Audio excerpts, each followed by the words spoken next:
I can only imagine what it must have been like over there in Jerusalem. I remember when I took a trip there with my wife a few years ago. I remember standing over by the Temple Mount and just looking over Jerusalem at the Mount of Olives and just the whole city. And I just remember thinking to myself, like, what was it like during the time of the Passover and in Passion Week, the week that Jesus took our sin, your sin, upon himself on the cross, and he gave his last breath? What was it like? They say there was like 2 million people that would show up into the city, and when you look at it, it doesn't really seem all that big. So 2 million people scattered all over the place, it's a lot.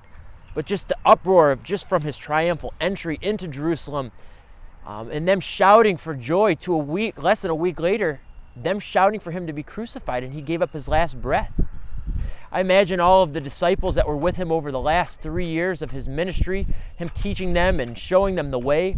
They thought he was coming to set up his kingdom in that moment and save them from Roman oppression.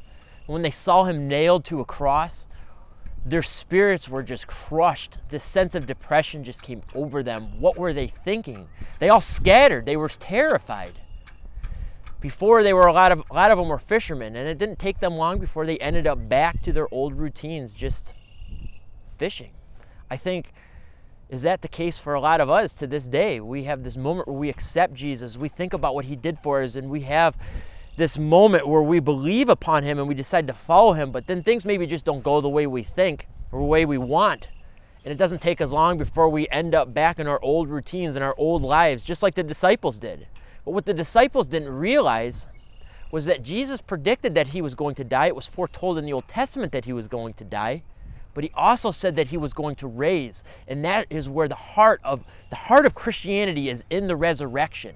It's in him rising. Why is the resurrection so important? In 1 Corinthians 15 it tells us, but if there is no resurrection of the dead, then not even Christ has been raised. And if Christ has not been raised, then our preaching is in vain. What I'm saying to you makes no sense at all, and I shouldn't even be saying it, is what this is saying. And your faith is in vain. That's a bold statement to make. It's saying that if he never rose, then all of this is just hooey. But that's not the case. In Luke 24, it says, but on the first day of the week, early at dawn, I picture it a morning just like this. Like early in the morning, a beautiful, crisp morning. These women, they went to the tomb taking spices they had prepared, and they found the stone rolled away from the tomb. But when they went in, they did not find the body of Jesus. While they were perplexed about this, behold, 2 men by them in dazzling apparel.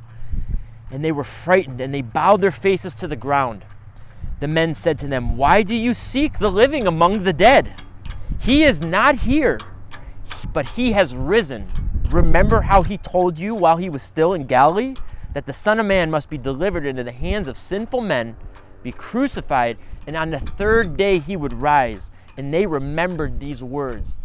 That day joy entered the world for all of us when he was resurrected. So why is the resurrection so important?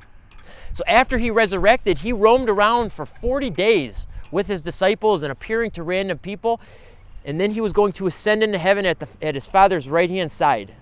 Why did he wait 40 days before he ascended? Why didn't he just go right up after he defeated death? Why didn't he just go right up to heaven with the Father?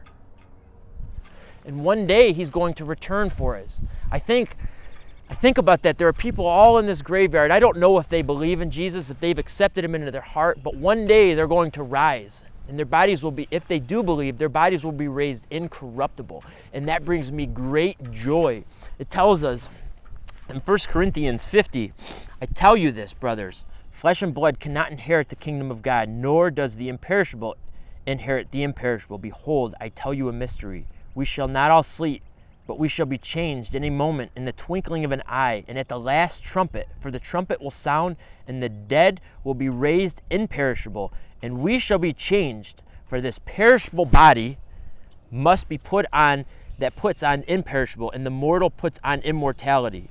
Then shall come to pass the saying that is written, death is swallowed up in victory. O death, where is your victory? O death, where is your sting? One day he's going to come back for us, and we are going to rise. And that is the heart of the resurrection. So in your groups, I want you to look at the questions, and I want you to get real about it. And I can't wait to hear how it goes.